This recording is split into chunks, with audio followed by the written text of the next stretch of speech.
Welcome back, everybody, to Maniacal Music Musings. I'm your host, Jeremy, as always, and it's been a long 2 weeks since we did a normal show, and I've missed it. But we weren't fearing no reapers or nothing. We were just guest issues. Let's put it that way, just guest issues. Blame it on the bald fat kid over here. No. I mean the last 2 weeks. Tonight was not even close to the last 2 weeks issues. Okay. But once again, we're back to do what we do best. And of course, I'm not alone. I am joined by my faithful co-host. He's a sinful lover himself, Mr. CJ, playing the music god over that way. Yeah, I got play right. Yay. I didn't write a freaking intro for this one, guys. Sorry, time got away from me today. But holiday week, you'll live. And we are glad to be back. And trust me, be happy we didn't do an episode we were going to do a couple weeks ago, because it would have been brutal reviews. It would have been brutal. But somebody tried to bring Mariah Carey. Oh, no. It's too early for that. Don't defrost her yet. It was her new fucking album, too. That's the worst thing. But it wasn't even like the good preppy Mariah Carey. It's like the new one that's just garbage. Painful to listen to, dude. It's hot garbage. And you think with her name power now, she'd be able to get good guests. Nope. Nothing, huh? I didn't even know she had anything out, to be honest with you. Oh, it's... You did not. She's no longer married to Tommy Mottola, bro. Because Tommy would have never let this see the light of day.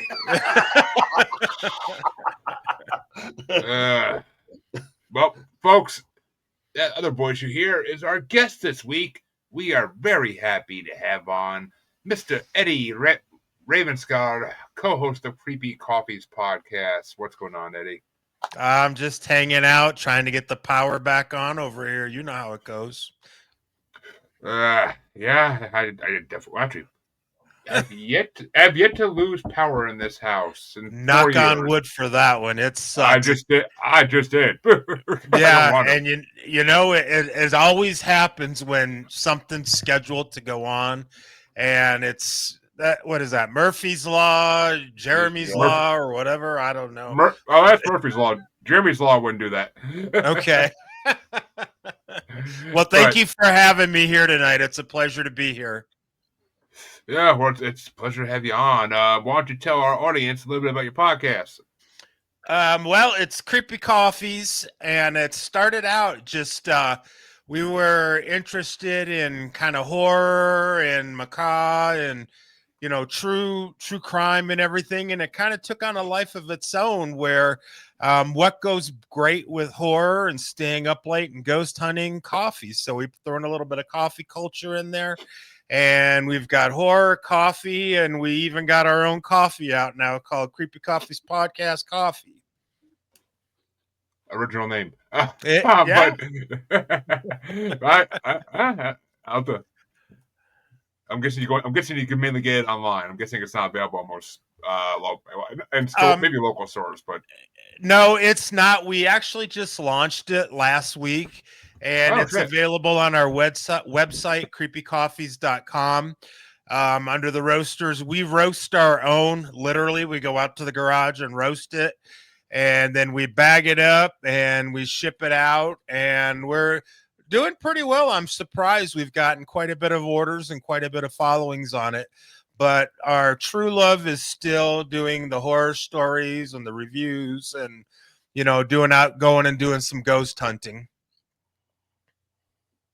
I'm muted. Nice. I actually run. I don't know if you know this, but I actually run a paranormal podcast myself, so I get it. Well, that's awesome. What is yours? Paranormal: The New Normal. I actually had to look because I'm like, I feel like I interviewed this couple already, and I'm like, oh, maybe I didn't. I could swear Creepy Coffees came across my spectrum at some point, and like I was able to see it, but I was like, maybe not. Maybe that's weird. This is a first. I haven't actively been looking for guests for that show for a year. Basically, it's just when people come to me asking to be on, I'm like, sure. But sure. I have so many episodes that's just like, I don't need to freaking go recruiting people to be on my show right now. Well, if you decide you want to, I have got, I'm going out to the Stanley Hotel on the 9th, and we're spending a week out there, and we're going to be chasing ghosts left and right and doing a lot of videos. So I'm happy to share with you and your audience. Well, we definitely could do it in the future. That's definite. And what up, Cheyenne? Thanks for watching. Sorry I didn't get a chance to shout you out yet, but yeah, I definitely would be down to have you on. I don't New Year probably at some point, but I just I didn't. Right, moving on. Yeah, wife's been on me and I record so much, so I kind of stopped recording that show completely just because I don't need to. So why waste time? Sure. But well, we're here today to talk music, not the great Bigfoot.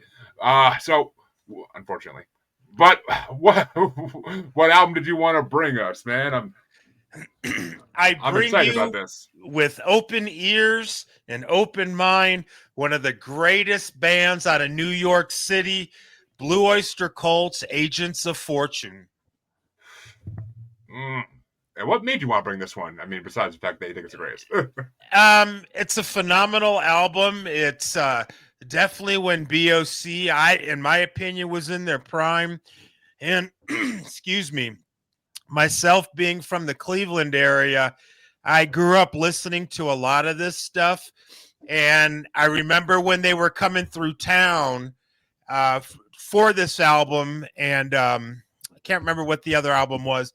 And I wanted to go so desperately and so bad, but I was still too young to go on my own to concerts.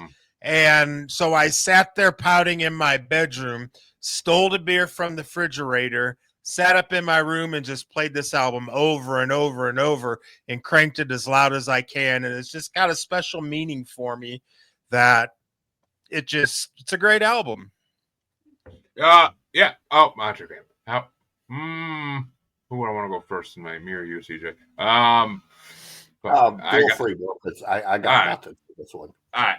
Yeah, I got no rhyme or reason for tonight. We got no rhyme or reason for tonight's album choices, really. So I'll go first. I am a massive Blue Oyster Cult fan, so it's actually funny because I almost brought this album like 3-4 episodes ago. Because we did the guest brought something from that year, and I almost brought that album because I'm like, that's one I haven't brought yet.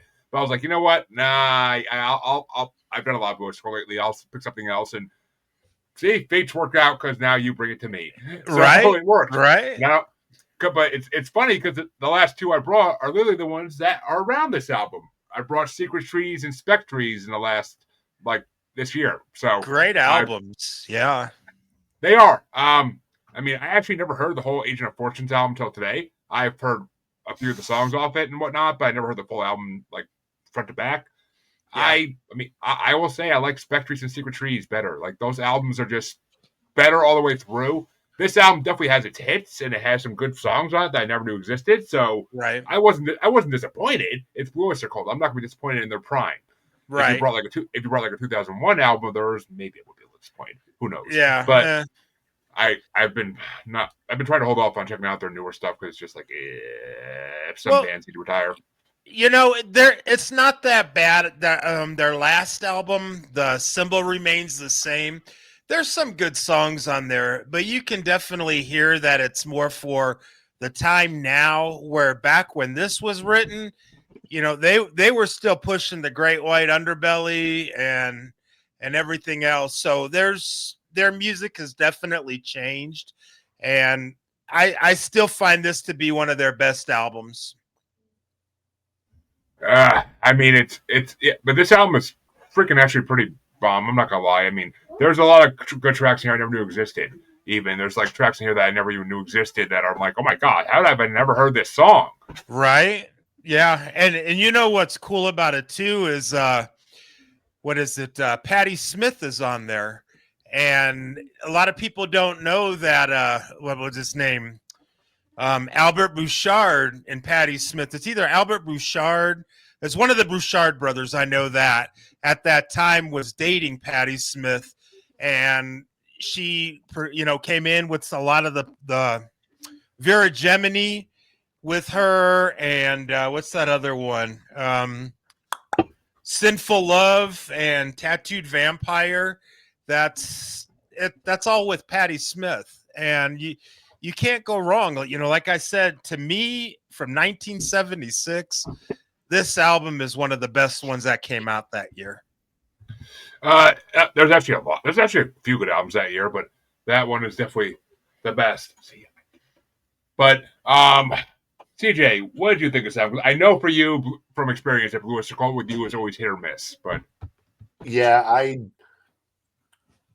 I they are very hit or miss for me. I swear this is a record that I grew up hearing because I have an uncle who was a massive collector, vinyl, that kind of stuff. Obviously, well, Don't Fear the Reaper was all over the radio I was too. gonna say, everybody knows the Reaper. Right. I listened to this record and I don't remember anything from it. And I sat through it just thinking, yeah, it's not connecting in my head on any level. Like, it just was one of them records that was kind of like, okay, it's not terrible, but it's definitely not something I would listen to. It's not Boston or Bob Seger or Tom Waits or something, random or eclectic that I would listen to. So this one was kind of... It was rough for you to sit down for 45 minutes? I mean, it was, like I said, it wasn't terrible, but nothing jumped out at me like the other ones that we've done, and at least a guitar riff here or there that were kind of cool, or it had a song that had a cool theme. But this one was just kind of like this one kind of ranks up there like among the Zeppelins and the wow, I'm gonna have to fight for this one, aren't I? Like I said, I don't mean to sound, I'm not trying not to sound negative, because it's not a terrible record. It's not like, no, I hear this again. It's just, and the weird thing is, this is a weird thing with me. I have heard records that I don't connect to. Sure. Blue October. When I first heard Blue October, I heard one song. Never want to hear it again. That was the worst goddamn band I've ever heard in my life. My friend was insistent that I listen to Blue October. Give them another chance. They're terrible. Never want to hear this fucking band again. Months later, I'm laying in bed. Lights are off. Normally, I would listen to Zeppelin, but I had a playlist on. Song comes on, and I was like, this is a really great fucking song. I love this fucking song. What is this song? And I look at my phone, and I'm like, you fucking there's no fucking way. So Blue October. The whole record. Fucking love them now. And I'm like, so I'm not saying if I were to listen to this a second time or a third time, it wouldn't connect with me. Sure. Well, I'll be honest with you. Like you're saying, when I first heard the album, the only thing that rang in my ear was Don't Fear the Reaper. And that's because that's what was all over the radio. But as I've gotten older and started listening to it again, there's more and more songs that if you dig into the words, like ETI, extraterrestrial intelligence, that's about UFOs landing and government conspiracies. 3 men come up and say you didn't see nothing, but wait, there's more, and it's one of those albums, like you say, you have to dig into it a little bit. And your first listen really can be kind of offsetting, but this is one of those that, well, to me anyway, every time I listen to it, I find something new in there that I didn't realize before. And for 45 years later, that's pretty amazing. Yeah, it definitely. That's it. I've got so much going on right now. It's hard to concentrate sometimes too. Sure. So, well, we're getting older too. That doesn't make it any easier. Yeah, definitely backs it. Yeah, I mean, it. Trust me, there's a reason I start with the guest album always usually, and starting with this one this morning was definitely the good choice because it There was you a go. good way. It was a good like start. It was a good start your workday album. Like it Yeah. kind Yep. of like started off slow and then got really like banging towards the end. I was like, oh shit. But Yeah. so here's the hard part. What are your top 5 tracks off the album, Eddie?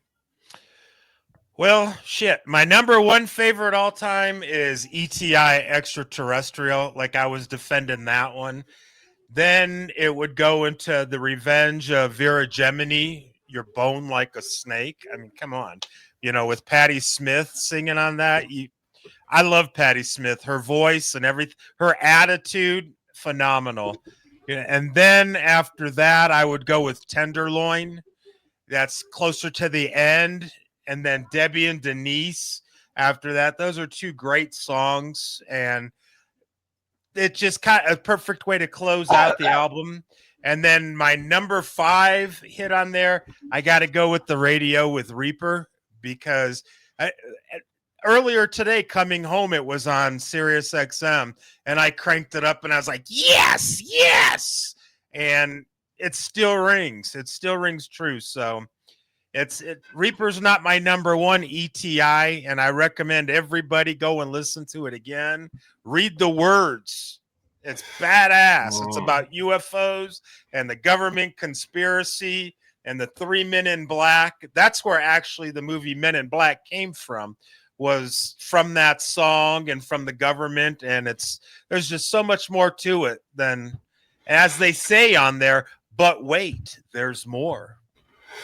Yeah, it definitely hit some hidden messages in that song, and that's why I love BOC. They fucking they like to reveal the shit sometimes, but they like to stir the pot. But I had 2 honorable mentions because this is a fucking great album, so I had to have 2 honorable mentions.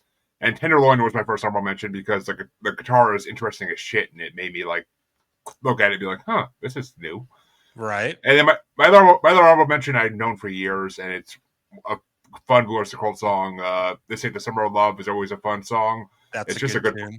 It's just a good party. It's good party song. It's basically what it is. Right. But my number 5 was ETI because I mean, like I said, Paranormal Podcaster. I love the fucking drops like that from BOC, and it's and I'm not gonna go into a rant about UFOs because not that show. But I mean, it's definitely it's interesting, and I mean, ETI is a really good song. The guitar's great on it, and the lyrics are great. And I mean, it's about aliens. Come the fuck on. But right. My number 4 was Sinful Love because the tempo and the guitar work in that one too just blew me away. Like how great Sinful Love really is. Right. I never heard that one. I can't believe I've never heard that one or my number 1. But my number 3, I honestly went into this assuming the song would be number 1. I was happy when it got knocked down actually. But number 3 is obviously Don't Fear the Reaper. Who doesn't love hearing that freaking song and that background of episode Supernatural when they're getting chased by Grim Reapers? So yeah, absolutely. And plus, all I can think about when I hear that song is more cowbell. Yeah. You know, I met Buck Dharma one time over at NAMM, and I went up to him and I was very polite and and I asked to get a picture with him, and he just says, as long as you don't mention cowbell, we can talk all afternoon, but I don't want to hear anything about no fucking cowbell. And I just had to laugh because a lot of people, because of that skit on Saturday Night Live, they discovered Blue Oyster Cult. Yeah. And so it's just kind of funny how things work out. For some, it's a curse, and for others, it's a blessing. But it's still one of my faves. I can still rock to it. I mean, it's classic. I rarely will turn it off if it comes on, but it's just classic. And it's got a good life lesson. But my number two was Morning Final, which I never heard that song, but that song fucking slammed. Like I fucking was like headbanging to that song pretty hard. Same with my number 1, which blew me the fuck away, and I was like, oh my god, how have I not heard this song? But it seems like every voice score album that comes on the show, I hear something I never heard before, and I'm like, how? But Tattoo Vampire. Yeah. Yeah. It sounds like it's 30 years ahead of its time almost. Right. It's one of those hidden gems that I mean, I I could see it being like a Godsmack song or something like that, like in the 2000s. So the fact that they did it back in '76, I was like, damn, like okay. I'm like, BOC continues to impress me every time I listen to them. Something new always blows me away. So shit, but yeah, I fucking good album choice. I was very immensely pleased when you brought that compared to the last album choice we deal with. So, the album that will not be named. I'd have to know the name, but CJ, what were your top 5 if you got them or where? I had Vera Gemini and Don't Fear the Reaper on my list. Those are kind of the 2 songs that I kind of paid the most attention to. So that was sort of what I took away from this. Yeah, I wanted to like that Vera song, but I just couldn't get into it. I don't know why. I just couldn't get into it at that point. But I wanted to like the last the 2 close. Well, Tenderloins I did like, but the Diana and Debbie song, like I thought I would get into it because I'm like, the Double D song. I thought I would get into it, but I just I couldn't. I don't know what it was. Maybe I don't know. But that's one of those that you have to appreciate the eccentricities and being stoned listening to Blue Oyster Cult when you were younger. So, and it grows on you. It really does. It's one of those songs. It's a day that ends in Y, so I was. But I mean, I don't know. Next time I listen, maybe I'll get into it. But it'll take a while. It's one of those that the more you listen to it, the more it'll grow like fungus, in your head. It takes a little bit of time and it will grow. And pretty soon you'll be like me. You'll put the album on in every track. Yeah, probably. I had a bunch of them to my list on Spotify, so they're there. But sure, folks, I guess it's time we can get into my album first because see, I went a different way than I normally go for picking my album. Usually, I look at the year it came out, and I did look at '67, and I'm like, we just did a '67 episode, like I said a few weeks ago because I was going to bring this album on then. I think was that the Boston album that came out in '67, CJ? Do what? Was it the Boston's first album that came out in '67? No, it came out in '76. I mean, wait a minute. This came out in '76 too. Yeah. Okay. So yeah, that was the episode. That was the episode I was going to bring BOC on in. I was going to bring this album on that episode to face Boston, but I'm like, I ended up bringing Styx instead, which Grand Illusion. She brought Boston. I brought Seeger. Yeah, and I brought Styx. And no, I brought Crystal Ball. Grand Illusion was in '76, I don't think, but I already brought that on anyway. But I brought Crystal Ball because it was the last of a trilogy thing. But so we've been doing Motown brackets in our specials for the last month basically, and this one band I've been wanting to bring on for a while now, and I was like, all right, you know what? Now I'm in the mood. Now let's bring this band the fuck on, and I'm starting a theme. I'm continuing the theme next week too, but I was like, let's bring on the Four Tops Reach Out album because there's a few Four Top songs on the different parts of this bracket we're doing, and I always love the Four Tops, especially one of the songs in this album, the one it's named after. I always loved that song when I heard it in grocery stores as a kid, and then I'm like, all right, you know what? I want to discover this whole album. I want to see if I like all the Four Tops as much as I like these couple songs I know I like because they're huge hits. And I wasn't disappointed. I mean, it's definitely hit or miss. I'm not gonna say the whole album's amazing. I almost expected it to be a little better than it was, but I mean, they have a lot of albums, so maybe there's another album that's a little bit better. I'm sure, maybe the second album. I think it's called The Greatest Hits. That's the best one. I mean, that's the case for any band. But for the 2 songs that were in the bracket so far from them, I wanted to bring on this album, and I was like, you know what? Let's start with this. I'm not gonna be disappointed no matter what, and I really wasn't. It was. I discovered some new songs I never heard before that I freaking loved. So yeah. So then, what are your top 5 then? We'll get to that in a bit. But first, I want to hear what you thought of the Four Tops. Myself? Oh, yes, you. I love the Four Tops. I always have. I grew up loving Motown. I used to go to when I lived in Cleveland. Growing up, we used to go to Detroit every 3 months because my sister's doctor was there. So I've been to Hitsville from the time I could walk to when I got older. And the Four Tops to me is just like a distant aunt and uncle that I know from the other side of the tracks. I love Four Tops. And this is one of their greatest albums. I mean, come on, they got Bernadette on it. Bernadette is such a badass song.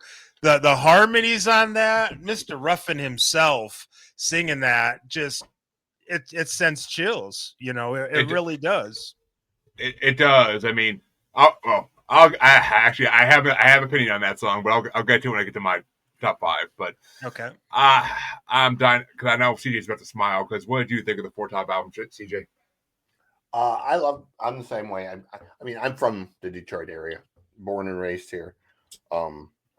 So, you know, grew up with a stepmother who, she was kind of the odd one out. I was the punk and metalhead. My dad was the Bob Seger in Boston and Bad Company guy, and then she was the Motown fanatic.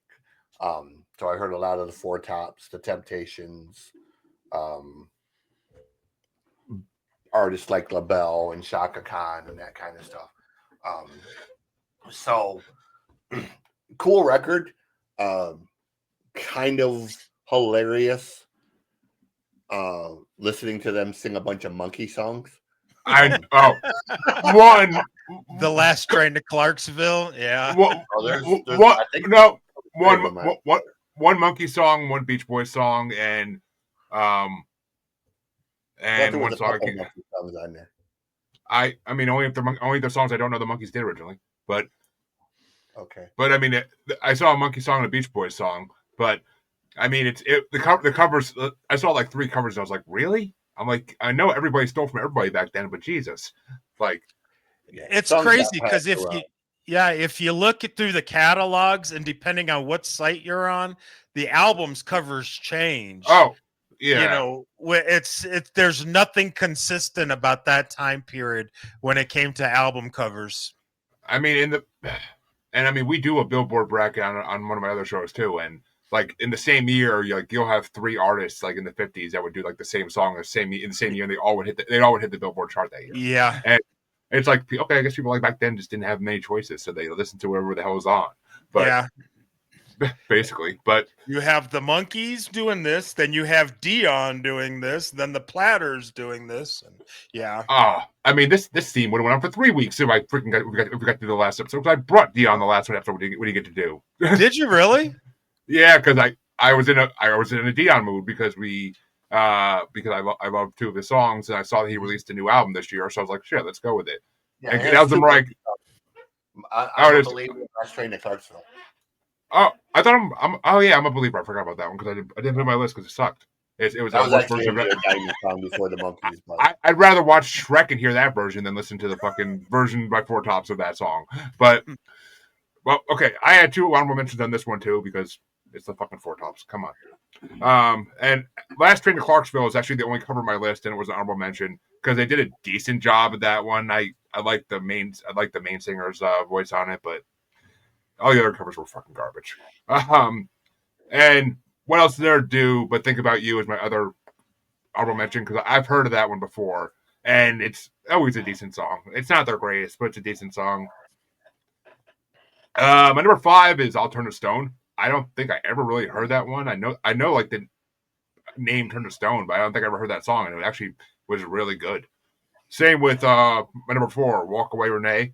I have never heard that song, and that song blew me away. Like that's a Four Top song. As soon as I heard that, I was just like, "What the frig? That's so freaking. That's a good song and good message." But my number 3 is the only one I didn't know already, and that's Standing in the Shadows of Love, because it almost sounds like one of their other songs, like it has the same tempo, but right. It's got a great, which that's gonna be a theme coming up in a second, but it had a great lyrics. There's the freaking doo-wop-iness of their background singing was really good on it. So, but my number 2 is Bernadette because I freaking discovered that in the bracket 3 weeks ago, and I freaking love that song now. But they steal the freaking tempo from my number one and use it for Bernadette, and it kind of pisses me off because like you couldn't come up with a new tempo. Like it's literally almost sounds like the same. Like it almost seems like the same exact song like over and over again. She's like, really? But and my number one, speaking of that, is "Reach Out, I'll Be There" because it's one of the most amazing classic songs of all time. Every time I heard it in the grocery store since I was a little kid, I freaking loved that song. Just the melodies and harmonies in their voice, like it's so short. I want like an extended version of it that's like 4 minutes at least. But absolutely, yeah. Actually, I should look and see if they really did do that or not. But what were your top 5 for the 4 tops? For me, the whole album I really like, but if I had to pick the top 5, I'm gonna go with Bernadette as number 5, just because I love the groove, and that was one of the first things that I can remember hearing from the 4 tops, especially CJ, you're from Detroit area, you said. CKLW. Do you remember CKLW? 700 AM. That's where I first heard it when AM was still popular, listening to CKLW. Then Standing in the Shadows of Love, I've always liked that. That's a good song. I really like the newer version that Miami Steve Van Zandt from Springsteen's band and Little Steven and the Disciples of Soul. If you haven't heard that version yet, do yourself a favor and definitely listen to it because it will. I shall. That would be my number 1 if it was Little Steven.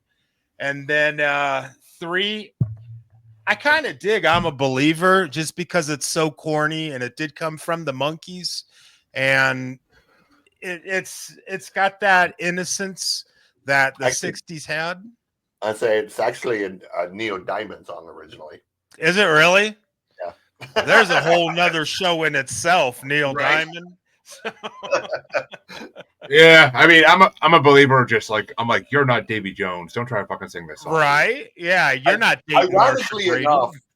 Ironically enough, when he posted that, I was actually listening to Neil Diamond's Greatest Hits when he sent me the link.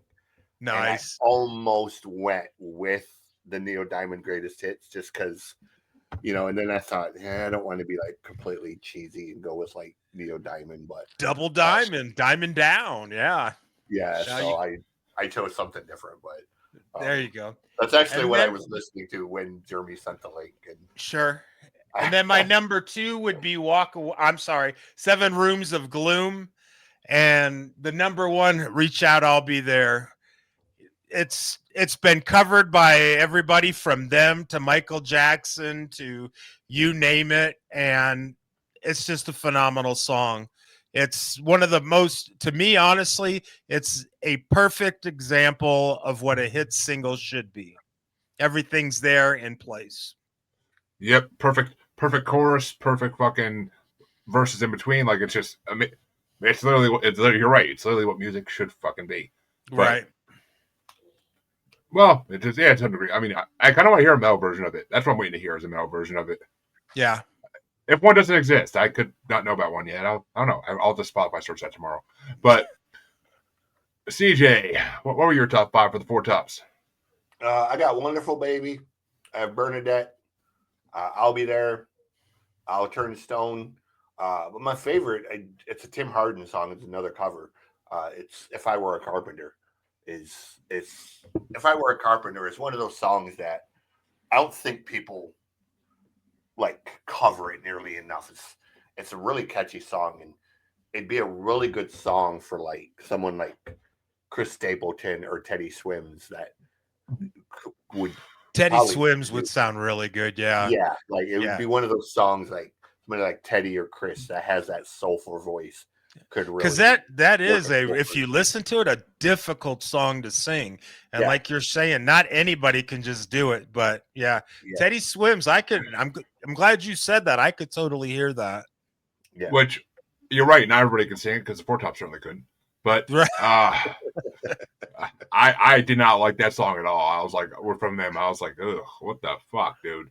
I'm like, you guys. It's an old Dylan style folk song originally. No, I know the song, but I'm like, that's the other cover I was trying to think of is that one, and I was like, really? I'm like, I knew right away when I saw it on the I list. like it just because it's a different kind of song for them to cover. So I like that kind of went a little bit. No pun intended. I like that they went out on a limb to cover this one. So.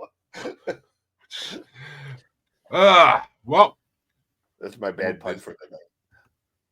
You get one. But all right, it's time to get to it because I'm actually dying to get to this last album. CJ. Me too. Oh, we'll see if it's the same reason or not. But what album did you want to bring, CJ? I wanted to lighten the mood and bring something that wasn't serious. It was just big, goofy fun. So I went to Spotify. I have a Irish punk playlist, and I randomized it. And the first band, the very first song, the very first band, very first record on the list was the German band Fiddler's Green. It's their new record called The Green Machine. They have a ton of really great records, but this is their newest one. They have a new one coming out, I think, in February. But it's called The Green Machine, and it's just big, bombastic, obnoxious. It's everything you expect from good Irish punk. If you like bands like the Dropkick Murphys and Flogging Molly and the Real Mackenzies and bands like that, you can't go wrong with Fiddler's Green because they're fucking awesome. Well, before I get into my opinion on them, what did you think of them, Reddy? I never heard of them before, and I was totally shocked when I got it, and I put it on to listen to it with my headphones, and I couldn't turn it off. I absolutely loved it. They were fucking amazing. Who doesn't love good old Irish, let's kick some ass and get shit-faced on whiskey music? Because of this, I literally went and dug through their catalog, and I listened to more of their stuff, and I learned about them. And if nothing else was accomplished from this, you brought this to my table, and I absolutely loved it. 100%. I cranked it, go dancing around, and like it, just loved it. If I still drank, I would have had some Hennessy, and I'd have been shit-faced, raising hell with it. It was just a lot, like you said, a lot of fun from start to finish. Yeah. Well, here comes the downer. Go. No, not, and that's not in the fucking slightest. So that's one of the reasons I picked it, because I know CJ knows me and my love for theme bands. You can't take someone who loves Scottish pirate music and expect them not to like some fucking German Irish music, and great German Irish music at that, because I am a huge fan of Dropkick Murphys to begin with, and I have been for fucking 20 years. And Fiddler's Green, I've heard of them. I never actually checked them out, but I've heard of the name and I knew who they were. So when he brought it, I was like, all right, I guess I finally get to listen to this band for the first time. And as soon as I started today, I was like, damn. I'm like, this is like Ailstorm, but Irish. I'm like, this is actually fucking amazing. The same style songs and everything, same crazy ass lyrics, like I'm just and same rocking freaking guitar. So I was like, all right, I'm down with this. I freaking loved it. I think I literally put this whole CD in my like list on Spotify, and I think I followed the band so I can go back and check out their other stuff. But I'm like, this blew me away. Like, where other bands of this style have kind of had ups and downs, and maybe lean more into a folk style or whatever, or done acoustic stuff. Fiddler's Green has been pretty consistent. They've just been loud and raucous the whole fucking time. Like everything I've heard, like you said, it's just more on solid. the floor, man. Like, yeah, they got one record where they kind of did. So I think it was called Go Folk Yourself. That was like an acoustic live record. But other than that, it's sounds pretty much like this. I mean, they're a party band, you know. 100%. I would gladly down a couple pints listening to them in a second. Like, yeah, like I'd gladly. I may do that this weekend. I don't freaking know, but it's a freaking damn good album. I enjoyed the shit out of it. I was like, all right, CJ wins the album of the week this week, even though we don't do that. He wins it. I'll start it this week just for that. But what are your top 5 from CJ? I'm trying to get to these songs. So one honorable mention is My Fairy of the West. It's a fun song, but the other number 5 is Departing Glass, just because it's kind of one of those poignant songs of like, you know, it's the end of the night, everybody has to go home. Here's the parting glass, you know, it's that sort of poignant song. Number 4, I Don't Like Alcohol. Hilarious lyrics of, you know, I don't like alcohol, but alcohol loves me. Number 3 is A Good Irish Bar. It's just one of them songs, man, that it's got that kick to it. But my top 2, number 1 is The Bog, because The Bog has that sort of Irish lilt to it. Right. You know, it's got that do beat to it. Where the guy's not really playing drums, he's just playing the bass drum. You know, it's got that doom. But number 1, the lyrics are fucking hilarious. It's like the story of my life and everyone that I have to deal with. Number 1 is May the Road Rise Up. Because the lyrics are just like, you know, he's like, you know, you're a prick, you're a dick. I was like, oh God, this is just like everyone I've dealt with over the past month with everything going on with Mom. I just want to sing them this song. Like, so that's my top 5, you know. But pretty much every song on this record is just, there's really not a bad song. Oh, there isn't. There really fucking isn't. Like I said, they're all on my list for reasons. But what were your top 5 for Fiddler's Green? There, Eddie. You know, Jeremy, I can't pick a top 5 because I love the entire album. It's from start to finish, no matter where you hit play or drop a needle or whatever. It's mind blowing. It's just fun music that if you don't like it, you're fucking brain dead. Yeah. You know, it's bottom line. So yeah, like songs like Good Irish Bar and I Don't Like Alcohol, even if you don't drink, it makes you want to drink. Like exactly. That's what I said. If I still drank, I'd have been shit faced listening to this. And it's just the whole thing. And I'm a huge fan of theirs now. And I'm thankful for that, you know. So sorry if I broke code, but I don't have a top 5. The whole thing. No, that used to be called Pulling a Jeremy in the show because I used to just rank the whole album. I used to just bring my own. I used to just bring my own albums and rank every fucking track on them, like because I'd be like, I can rank them all. But yeah, I mean, I had 2 honorable mentions on this one too. Actually, every album this week I had 2 honorable mentions, but The Parting Glass was a good fucking ending song for it. I really enjoyed the shit out of that, so that was my number 7, I guess. My other honorable mention was I Don't Like Alcohol, which I wish it was a little faster and heavier, but I get why it's not. But yeah, the alcohol does like me. The alcohol does like me. Who am I to disagree? I fucking love that lyric. I had to put on the list. But it kind of reminds me of Marilyn. It kind of reminds me of Marilyn Manson's like I don't like the drugs, but the drugs like me. Right. Yeah. But my number 5 was I Need a Volunteer. That was fucking hilarious and a great fucking headbanging song. Number 4 was Ready for the Ball, because it almost reminded me of like Dropkick Murphys' Flanagan's Ball. So like I love that for that reason. My number 3 was The Bog, because that's a fucking great way to open the album. Like that was that as soon as I heard that song start, I was like, that's the second song. Okay. Playing Hyde and Delucity was the first one. Oh yeah, I wasn't a huge fan. That one was good, but it wasn't amazing. But about the prostitute. Yeah. But the bog blew me away. That's when I really got into this album. I was like, all right, this is gonna be good. This is gonna be good. My Fairy of the West was number 2. I love that song. That song is really good. I like any good old Irish song about a girl. But And my number one, same as CJ, was because it's reminiscent of one of my favorite Ailstorm songs. Fuck you with an anchor. May the road rise up to me. May the road rise up to meet you. Because it's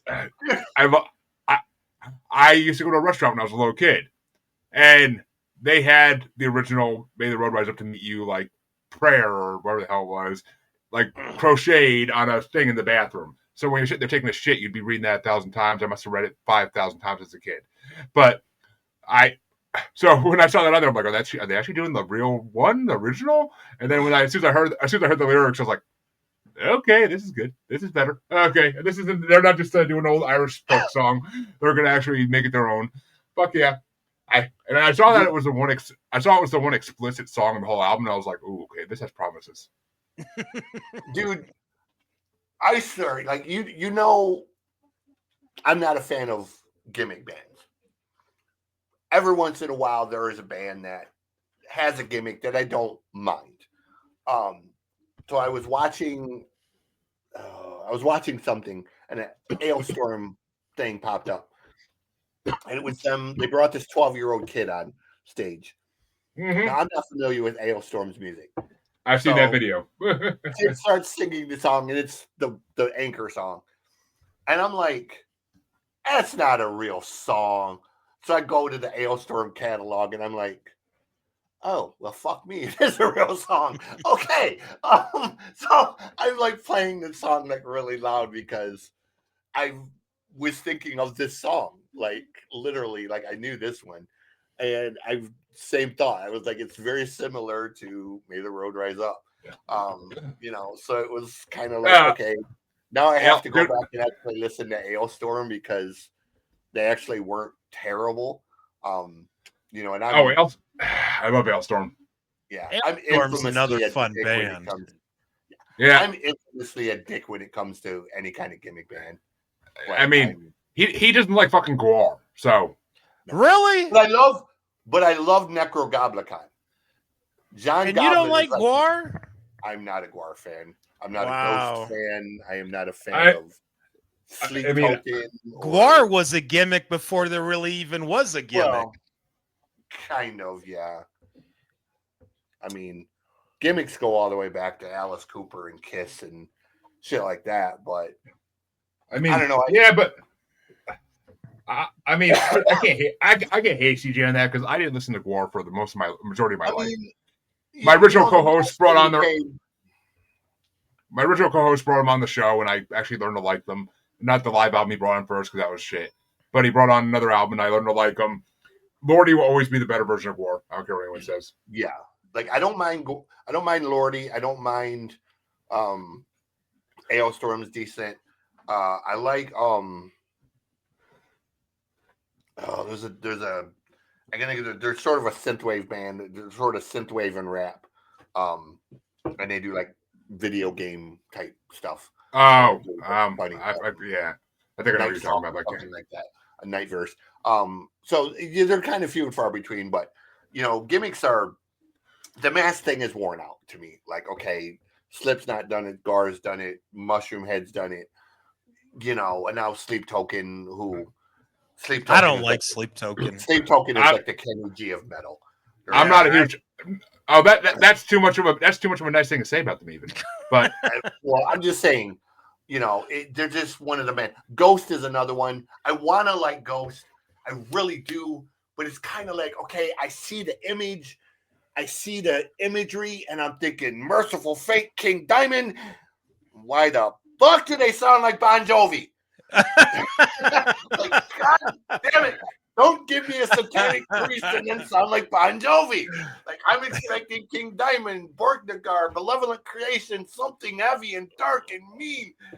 And I get Born to She's be a my little runner, baby. wanna run away. I mean, if you're gonna dress up like a horror creature from hell, like fucking sound like Mr. Lordy at least. Like, right. At least that's the thing. Like, my brain, I don't hate Ghost.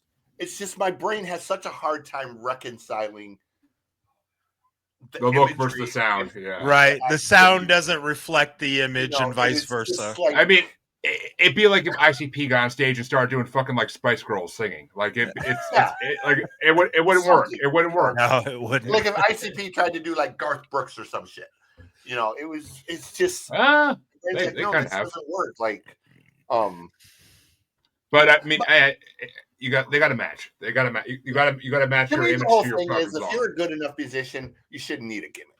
True. Every once in a while, gimmick will add to it if you're a good musician, i.e., Lordy or somebody like that.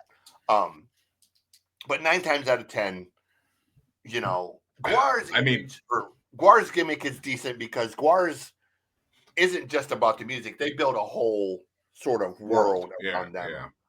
Space alien, blah blah. I mean, they haven't been the same since Odorous died, though. I'll say that they haven't been the same since Odorous died. He was Guar, in my opinion. That was Guar. So, right. So, but I mean, like once you had Slipknot, especially, I lost interest in Slipknot after the first record. I lost the same. I fucking love Slipknot to this day. Every album they put out is fucking still good. Like, I got Slipknot albums in the fucking chamber, dude. I could bring on any time. We've only done like 2 or 3 of them, so I got plenty to go by still. But oh shit, folks! I'm glad you guys like this record because it's one of my favorites. And dude, I loved it. It's on my long list of artists to go through. I mean, because speaking of good gimmicks, I'm still going through my fucking list of guest stars on Powerwolf albums list, and that's a huge list. So I just finished. Check out a band called The Real Mackenzies. The Real Mackenzies. I've heard of them. Yeah. I just actually finished. I just finally finished going through Unleash the Archers. I just finally finished going through them.